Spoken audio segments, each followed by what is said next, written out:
नमस्कार साथियों, आप देख रहे हैं कि इस वक्त जो है मैं वाराणसी के धवकलगंज क्षेत्र में हूँ और इस इलाके को दाऊदपुर नाम जाना जाता है। और सबसे बड़ी चीज कि यहाँ पे राम शिरोमणि मिश्रा जी रहते हैं। और सबसे बड़े मैं इनका परिचय करा दूं क्योंकि राम शिरोमणि मिश्रा जी को इनको सरस्वती कुमार नाम जाना जाता है और इनकी मुख्य भूमिका क्रांतिकारी आंदोलनों में रही है। और जैसा कि आपको बता दें कि हमारे सरस्वती कुमार जी, रामचंद्र मिश्रा जी, ये इतिहास के विषय में, आजादी के विषय में या गांधी की हत्या के विषय में बात किया जाए, सुभाष चंद्र विषय में बात किया जाए, स्वामी विवेकानंद विषय, इनको इतिहास की पूरी जानकारी है। और आज हम अपने चैनल के माध्यम से आम जनता को दिखाना, बताना चाहते हैं कि आखिर रामचंद्र मिश्रा जी देश की आजादी में किस प्रकार भूमिका निभाई और किस प्रकार से क्रांतिकारी आंदोलन चला और उसकी पृष्ठभूमि क्या थी। हमारे साथ रामचंद्र मिश्रा जी हैं जो कि सामने बैठे हुए जी, बताएं। असल में मैंने पहली जो पुस्तक लिखा फांसी घर के मधुर सपन, उस पुस्तक को लेकर इंदिरा जी से मिला। ये फांसी घर का जो नाम पुस्तक का आपने चयन किया, यह नाम आपके जहन में आया कहाँ से? ऐसा हुआ कि हमारे गांव में हमारा झगड़ा एक हिस्ट्री टीचर से हो गया और उसमें 3 से 7 बन गया हमारे खिलाफ। वो लोग हमको मारना चाहते थे, मैंने उनको गोली मार दिया, 3 से 7 बन गया। मैं अरेस्ट होकर जेल में चला गया। वहाँ लल्लू सिंह के कुछ व्यक्ति थे, उन लोगों ने जेलर से, सिपाहियों से झगड़ा कर लिया और उसमें नारा लग गया, हमारा भी नाम आ गया, लाठीचार्ज हो गया। और उस लाठीचार्ज में कुछ हमको भी लाठियाँ लगी, बेड़ी पड़ गई और फांसी घर की तन्हाई में 3-4 वो क्रिमिनल जो गुंडे थे वो भी और हम भी बंद हो गए। और उसी पीड़ा में, वेदना में, वियोगी होगा पहला कभी यहाँ से उठ जाओगा, उमड़ कर आंखों से चुपचाप वही होगी कविता अनजान, मैं काव्य प्रतिभा हमको मिल गई, इनलाइटन हो गया। और उस समय हमारे सामने इंदिरा जी थी, 77 के पहले की बात है। तो मैंने वो इंदिरा जी के लिए लिखा, इतिहासों के कुसुम कली की याद बना लाया हाला, प्रियतम अपने ही यहाँ सोते तुझे पिलाऊंगा प्याला, पहले अर्घ चढ़ा लूं तुझको फिर साथ जग पाएगा, स्वागत करती तन्हाई से फांसी घर की चुटबुला। वहीं से मैं सरस्वती कुमार हो गया और सरस्वती कुमार मैंने पूरी पुस्तक लिखा और इंदिरा प्रियदर्शनी को भेंट करने के लिए किताब में भी लिख दिया। और उसके बाद उसी समय राजा राम शास्त्री सन 71 में हमारे यहाँ के MP हो गए और वो हमको बहुत मानते थे, हमारे यहाँ रुके भी थे। तो उनसे मैंने कहा कि ये पुस्तक इंदिरा जी को भेंट करना चाहता हूँ। तो पुस्तक लेकर के हम दिल्ली गए और इंदिरा जी से मिले और जाते समय मैंने इंदिरा जी के लिए भी लिख दिया कि तुम कौन हो, और उनको सुनाया भी। शास्त्री जी ने कहा कि सरस्वती कुमार जी कुछ आपके लिए लिखे हैं, आप सुनाना चाहते हैं? उन्होंने कहा यस सुनाइए। तो मैंने सुनाया और आपको सुना दूँ।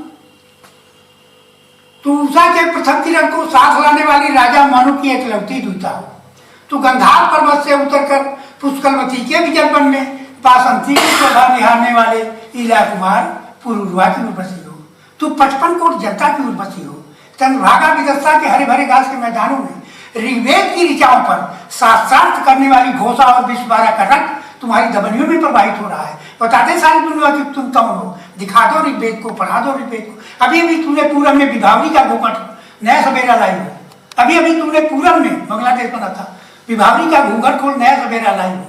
तू करोड़ों दुखियारों की आंखों को अपने आंचल से पोंछी हो, तू विश्व को खाक में मिलने से बचाई हो, तू केसर के क्यारी के कमला की हे जगत जननी इंदिरा हो। बड़ी खुश हो गई और मेरी किताब को लेकर के उन्होंने किया। और उसके बाद जो है, आप बताएं कि गांधी जी की हत्याकांड को लेकर किस प्रकार से अब अपनी संवेदना व्यक्त करते, क्यों उस पर कुछ प्रकार जारी है? असल में ऐसा हुआ कि मैं पढ़ते समय एक पुस्तक में पढ़ा था, अब किसका लिखा हुआ ये मुझे याद नहीं था, कि जिस समय 15 अगस्त का जलसा मनाने के लिए पंडित जवाहरलाल नेहरू गांधी जी के पास गए, तो गांधी जी से उन्होंने कहा कि 15 अगस्त का जलसा मनाने के लिए आदेश देना है। तो गांधी जी ने कहा कि तुम दोनों ने हिंदुस्तान की जनता को वेतन से वेतन की शर्तों को मानकर हिंदुस्तान की जनता को भेड़ियों के हाथ में सौंप दिया। एक बात मेरी मानो, जैसा मत बनाओ, ये तो रोने का दिन है। नेहरू चुप से चले आए। उन्होंने पटेल से कहा कि गांधी जश्न के अगेंस्ट में है। पटेल ने कहा कि तुम ऑर्डर कर दो, I will see Bapu. Order हो गया जलसा मनाने का। तुरंत 13 तारीख को गांधी जी टिकट कटाए और बंगाल चले गए। 15 अगस्त को रात भर बंगाल में महात्मा गांधी रोते रहे। उनके शपथ ग्रहण समारोह में गांधी जी जब नहीं दिखाई पड़े तो लोग पूछने लगे, तो उन्होंने कहा कि कलकत्ता में दंगा न हो इसलिए वहां चले गए। जिस वक्त ये शपथ ग्रहण का समारोह चल रहा था, उस वक्त आपकी उम्र क्या रही होगी? जिस समय आजादी मिली मेरी उम्र 11 साल की थी। तो 11 साल की उम्र में इस प्रकार की जो जानकारी है कैसे आपके पुस्तकों से मालूम हुआ। मैं पढ़ने का मरीज ही था। बड़ी पुस्तक मैं पढ़ा हूँ। पूरा राहुल संकीर्तन की हर पुस्तक को पढ़ा हूँ, यशपाल के हर पुस्तक को पढ़ा हूँ, क्रांतिकारियों का पूरा इतिहास जानता हूँ। उसके बाद जो पुस्तक मुझे मिली प्रगति मैदान के मेले में, आधी रात को आजादी, इसने तो एक मेरा दिमाग ही खोल दिया और पूरा एकदम पूरा नक्शा ही बदल दिया मेरे दिमाग का। इसलिए कि इसमें नेहरू की जो भूमिका है, आजादी के सौदेबाजी में लॉर्ड माउंटबेटन से जो सौदेबाजी में भूमिका थी, गांधी जी कैसे मिले ये तो मैं बताऊंगा आपको। पहले मैं बताना चाहता हूं कि आजादी की घोषणा कैसे हुई। 20 फरवरी 1947 को लंदन की पार्लियामेंट में क्लीमेंट एटली, जो लेबर पार्टी का लीडर था और प्राइम मिनिस्टर था, उसने हाउस ऑफ पीपुल्स में एक छोटा सा बयान दिया। किन शब्दों में बयान दिया? वो बयान क्या था? वो बयान क्या था? बयान ये था कि महामना सम्राट की सरकार ने ये निर्णय ले लिया है कि भारत का शासन भारत के स्वयं के हाथों में सौंपकर 30 जून 1948 के अंदर ब्रिटिश हुकूमत वापस चली आ गई। जब एक घोषणा लंदन की पार्लियामेंट में 20 फरवरी 1948 को प्राइम मिनिस्टर ने किया, तो विरोधी बेंच पर बैठा विंस्टन चर्चिल, जो विरोधी दल का नेता था, पहले का प्राइम मिनिस्टर था, चुनाव में हार गया तो विरोधी में चला गया। उसका हाउस ऑफ लॉर्ड में बहुमत था और पर उसने कहा कि लेबर पार्टी की सरकार ने भारत छोड़ने का निर्णय लेकर के ब्रिटिशर्स को मोहनदास करमचंद गांधी के घुटने में टेकवा दिया। इसलिए मैं कदापि इस निर्णय को नहीं मानूंगा। मुझे अगर भारत को आजादी देनी ही होगी तो मैं जिससे लिया हूं उसको दूंगा, मतलब मुगलों से लिया हूं मुगलों को दूंगा। ये चीज बताएं कि देश के आजादी में मुख्य भूमिकाओं में क्या चंद्रशेखर आजाद, भगत सिंह, राजगुरु, लाला लाजपत राय, खुदीराम बोस, बटकुर सरदार, भगवान दास, से इन लोगों का अगर भूमिका था या नहीं था, कि इसमें गांधी जी मुख्य रूप से थे? देश का आजादी मुख्य रूप से दिलाई किसने? ऐसा है कि जलियांवाला बाग में जो हत्याकांड हुआ, उससे क्रांतिकारी आंदोलन एक खड़ा हो गया। उसमें ये लोग गोली मार करके, अधिकारियों को गोली मार करके और देश की जनता को जगाना चाहते थे। नौजवान जागें और देश के लिए कुर्बानियां दें। भगत सिंह को जो फांसी हुई वो तो सैंडर्स एसपी को मारे थे, उसमें फांसी हुई, लेकिन पार्लियामेंट में जब उन्होंने बम फेंका बटकुर ध्वज के साथ, और वहीं उनको आदेश था चंद्रशेखर आजाद का कि तुम बम से लॉर्ड इरविन को मारो और उसके बाद वहीं गिरफ्तार कराओ, गिरफ्तार दो। और उस सदन के गिरफ्तारी में कौन कौन लोग थे? भगत सिंह के साथ बटकुर सरदार थे, 2 आदमी थे। गिरफ्तारी दोनों गिरफ्तार हुए। 2 लोग गिरफ्तारी दिए, 3 दिए थे? गिरफ्तारी 2 लोग दिए, 3 लोग दिए थे? 2, बटकुर सरदार और भगत सिंह, यही 2 गए ही थे। बम लेकर गए थे, पिस्तौल लेकर गए थे। लेकिन जब बम दर्शक दीर्घा से जब बम फेंके तो पीछे की दीवार पर उस फटा। जिस वक्त उन्होंने बम फेंका था उस वक्त उनका नारा क्या था? उनका नारा था फिलॉसफी ऑफ द बम। वो एक पर्चा बांटी थी, फिलॉसफी ऑफ द बम, बहुत जबरदस्त था, वो हमको याद नहीं है। बांटे और गोलियां चला दिए, लेकिन कोई उसमें मरा नहीं, न वायसराय मरा न कोई आदमी मरा। उसमें उनको वो फांसी नहीं हुई। फांसी तो उनको हुई सैंडर्स बद में। सैंडर्स कप्तान था लाहौर का, और उसको चंद्रशेखर आजाद, राजगुरु, सुखदेव, भगत सिंह, यशपाल चारों साथ में थे, वो मारा गया। उसी में इनको फांसी हुई। सुना है कि उस वक्त भगत सिंह ने गो बैक ब्रिटिश हुकूमत का नारा दिया था। उस वक्त भगत सिंह ने बोला था गो बैक ब्रिटिश हुकूमत। ऐसा है, भगत सिंह ग्रेजुएशन पास करके ही 23 साल की उम्र थी जब ये कांड किए। जी जी समझा जी। और जब कांड कर लिए तब उनको लोग जाने, समझा। अभी भगत सिंह कुछ परिवार के लोग मुझसे भी जुड़े हुए हैं। हाँ तो ठीक है जी। तो मैं तो सिंहावलोकन भाग 1 भाग 2 बात थी, यशपाल जो भगत सिंह के साथ में थे उनकी किताब में पढ़ा हूँ, उसमें जो लिखा है वो मैं जानता हूँ। जैसा कि आपने कहा कि अंग्रेज जो आए थे उनकी नीति थी फूट डालो राज करो, तो इस पे कहाँ तक वर्तमान परिस्थिति में लागू हो रही है? वर्तमान परिस्थिति में क्या ऐसा चल रहा है? ऐसा है, दुनिया में 2 सिस्टम है शासन का। एक है राष्ट्रपति प्रणाली, दूसरा है संसदीय प्रणाली। संसदीय प्रणाली का मौलिक विशेषता है लड़ाकर शासन करो। संसदीय प्रणाली की मौलिक विशेषता है कि एक चुनाव करो 2 पार्टियों में, और एक जीतेगा एक हारेगा। और संसदीय प्रणाली जो है अपने आप में भ्रष्ट है। गांधी जी ने संसद को अपनी पहली पुस्तक में 5 वेश्या लिखा है। 5 वेश्या। गांधी जी संसदीय प्रणाली कहीं नहीं चाहते थे। मेरे कहने का अर्थ ये है कि जैसे अंग्रेज फूट डालो राज करो की राजनीति कर रहे थे, तो क्या वर्तमान सरकार, जो मेरी वर्तमान सरकार है, जो हिंदू राष्ट्र बनाने की बात करती है, क्या यह भी सरकार हिंदू मुस्लिम में आपस में फूट डालने का कार्य कर रही है? नहीं। असल में ये सरकार मजबूर है। सारी गड़बड़ी तो 47 के लीडरों ने किया है।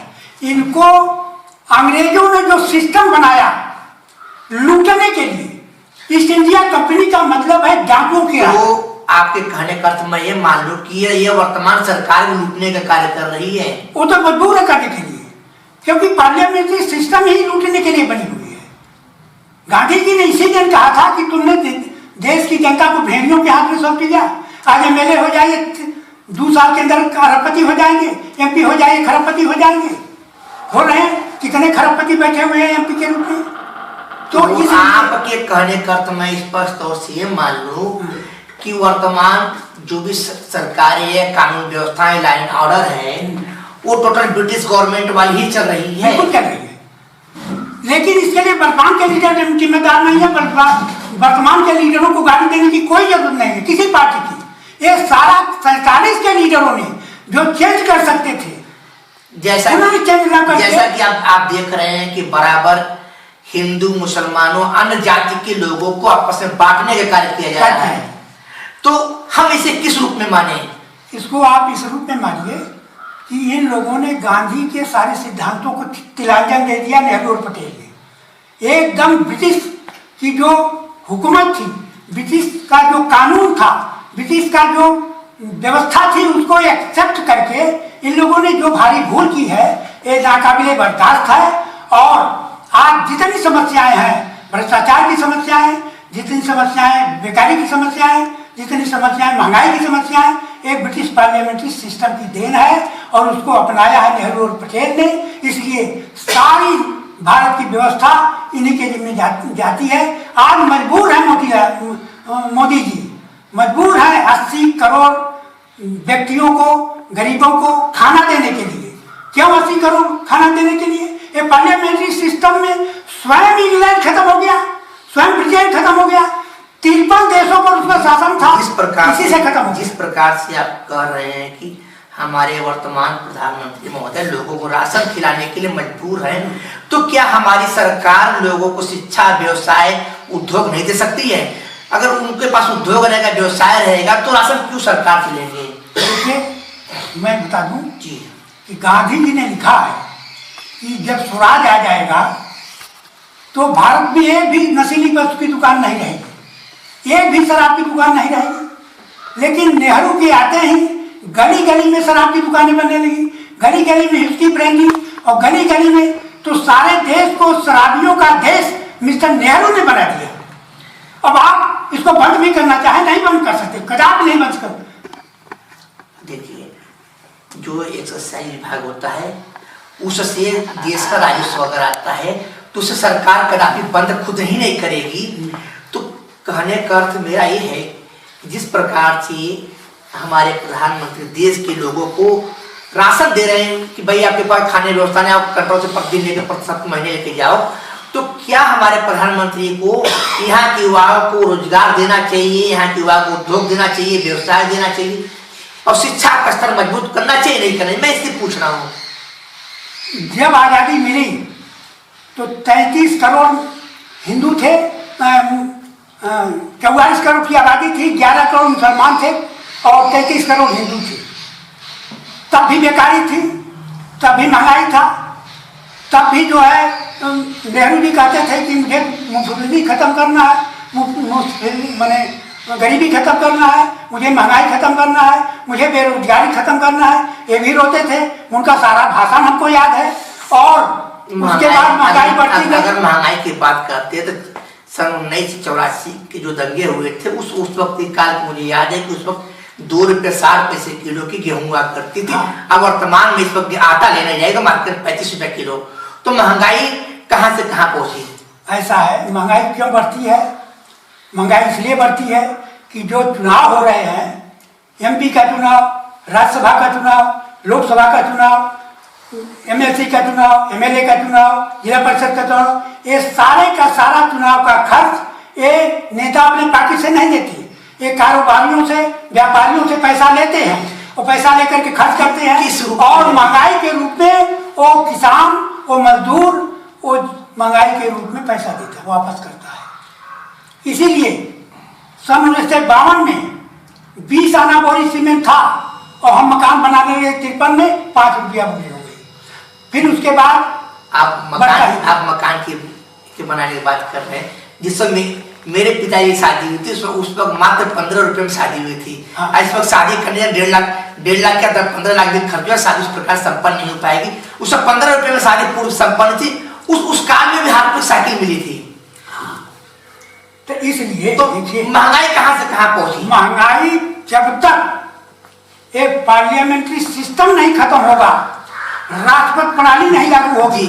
मैं आपके पार्लियामेंट में तरह तो कहने मतलब कि पार्लियामेंट में जो विधायक सदन में जो विधायक बैठते हूँ, सांसद बैठते हूँ, इन लोगों का जो भत्ता दिया जाता है, इनको पेंशन दी जाती है, क्या उसको बंद कर देनी चाहिए कि नहीं करनी चाहिए? नहीं, बंद करने से काम नहीं चलेगा। ओरिजिनलिटी आनी चाहिए कि जैसे अमेरिका का गुलाम था और वाशिंगटन ने ब्रिटिश प्रणाली को रिजेक्ट करके राष्ट्रपति प्रणाली लागू किया और ये गुलाम देश अमेरिका राष्ट्रपति प्रणाली से सुप्रीम पावर हो गया और एक प्रणाली, संसदीय प्रणाली से एक सुप्रीम पावर ब्रिटिश सरकार आज अकिंचन और सहाय हो गई, एक गरीब हो गई। आप ये बताएं कि क्या अभी भी आप इस इंडिया, हमारी भारत को अभी भी आजाद मानते हैं?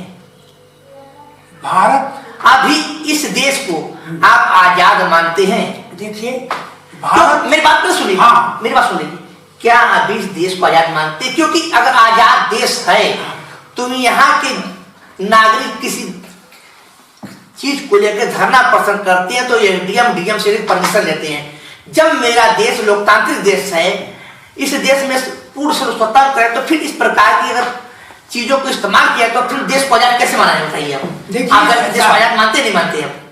सबसे बात यह है कि आजाद तो हम केवल अंग्रेज कुर्सी छोड़ दिए, हम भारतीय अंग्रेज बैठ गए और किसी कानून में परिवर्तन नहीं हुआ, किसी व्यवस्था में परिवर्तन नहीं हुआ। इंग्लैंड की शासन, इंग्लैंड के संविधान को और स्पेन के फ्रांस के संविधान को और अमेरिका के संविधान को पढ़ करके जो आए वो भारतीय संविधान बना दिए। भारत का जो राजाओं का था, जो अकबर का था या जो अशोक का था, जिसके शासन में सोने की चिड़िया था भारत, उसके संविधान की तो ताका ही नहीं गया।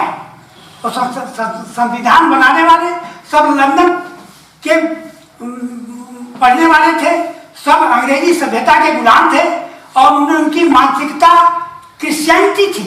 मैं पुनः अपने शब्दों में आता हूँ, क्या भारत आपकी नजर में अभी भी आजाद है या नहीं, मैं पूछना चाहता हूँ। भारत केवल इतने के लिए आजाद है कि हम भारतीय हैं और हम वोट देकर सरकार बनाते हैं, लेकिन मानसिक गुलामी से हम आज तक नहीं छूटे।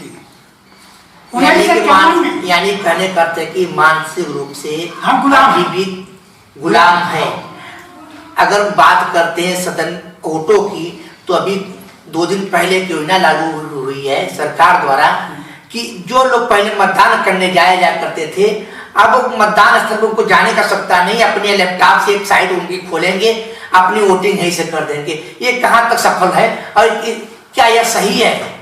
देखिए, जिसको कहा जाता है अम्बेडकर, जिसने संविधान का निर्माण किया है, उसने कहा है कि संविधान भारत का बहुत अच्छा है, लेकिन अच्छे लोगों के हाथ में रहेगा तो ये संविधान अच्छा है, और अगर बुरे लोगों के हाथ में चला गया तो इससे बदतर संविधान कोई यही नहीं है। जो भारतीय संविधान लिखी गई है, क्या लगता है उसमें कहीं ना कहीं त्रुटियां भी हैं? बहुत बड़ी त्रुटियां। भारत की संविधान भारतीयता को देखकर लिखी ही नहीं गई है, वेद पढ़कर लिखी नहीं गई है, पुराण पढ़कर लिखी नहीं गई है, गीता पढ़कर नहीं लिखी, रामायण पढ़कर नहीं लिखी, केवल अखबार पढ़कर लिखी गई है और यूरोपियन विद्वानों के दिमाग की उपज से पूंजीवाद को पढ़कर लिखी गई, समाजवाद को पढ़कर लिखी गई, साम्यवाद को पढ़कर लिखी गई, नास्तिकवाद को पढ़कर लिखी गई, अध्यात्मवाद को जब पढ़कर लिखी जाएगी तो भारत महान बनेगा।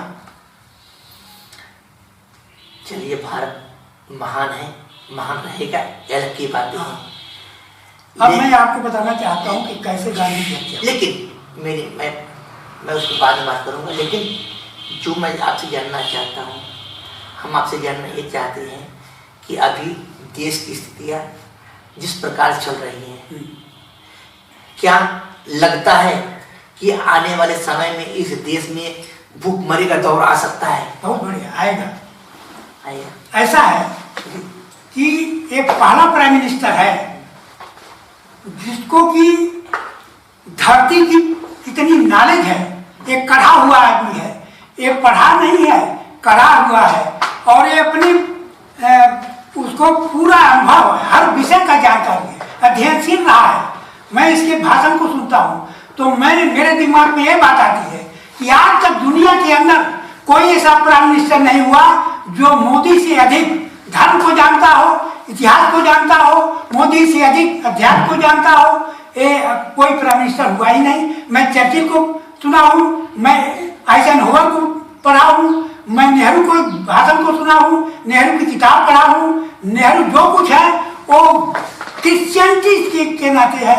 पहले ये बताएं, जैसे कि धर्म की बात करते हैं, धर्म जरूरी है कि पहले राष्ट्र जरूरी है? देखिए, धर्म क्या है ये लोग जानते नहीं है। धर्म का मतलब है सदाचार, सेवा त्याग की भावना, आदर की भावना, उदारता। लोगों के अंदर राष्ट्रवाद कैसे जागेगा? मैं राष्ट्र की बात कर रहा हूँ, मैं धर्म की बात नहीं करता, धर्म हट जाता हूँ। राष्ट्रवाद लोगों के अंदर कैसे जागेगा? लोगों के अंदर राष्ट्रवाद तब तक नहीं जागेगा जब तक कि हम राष्ट्र के अपने प्राचीन गौरवशाली परंपरा का अध्ययन नहीं करेंगे, उस पर नहीं चलेंगे। हमारा देश ईश्वरवादी देश है। हमारा देश, ये देश को जिसने बनाया है, भारत को जिसने बनाया है, वो अपने लिए बनाया है भारत को। जब जब पाप बढ़ता है तो कोई न कोई आ जाता है, चाहे वो किसी के रूप में आ जाए, राम के रूप में आ जाए, मोहम्मद के रूप में आ जाए, कबीर के रूप में आ जाए, गोस्वामी जी के रूप में आ जाए, बाबा जय गुरुदेव के रूप में आ जाए, कोई न कोई आ जाता है। यही तो गीता में लिखा हुआ है, यदा यदा ही धर्म से ज्ञान बहुत बात है, अभ्युत्थानम धर्म से तदात्मानम से। क्या इसका आप कोई जानता है? मैं तो चैलेंज देता हूं कि रामायण की एक भी उपाय का कोई विद्वान नहीं बता सकता है, क्योंकि वो संत वाणी है। वो व्यक्ति बता सकता है जिसकी महिमा लिखा गया है कि 7 समुद्र का मसी करूं, लेखन करूं बन रहा है, सगरी वसुधा कागज करूं, गुरगुल लिखा रह जाए। बहुत उनकी महिमा संतों की है। कबीर क्या थे कोई नहीं जान पाया, नानक क्या थे कोई नहीं जान पाया, रविदास जी महाराज क्या थे कोई नहीं जान पाया।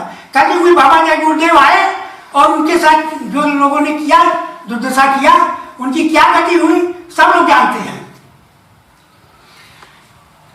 जैसा कि अभी आपने देखा कि हमारी बातें रामसूरी मसराई से हो रही थी, उन्होंने बताया कि जो स्थिति वर्तमान समय में देश की चल रही है, अगर हमारी मौजूदा सरकार इस पे ध्यान देती है, युवाओं को रोजगार, उद्योग, शिक्षा पे, तो राष्ट्र का विकास हो सकता है, देश का विकास हो सकता है। और अभी संविधान में भी संशोधन करने का आवश्यकता है। अगर समय रहते भारतीय संविधान संशोधन होता है तो इस राष्ट्र का ही विकास होगा। जब राष्ट्र का विकास होगा तो भारत का विकास होगा। ब्यूरो रिपोर्ट डॉक्टर सुनील देख रहे हैं वाराणसी।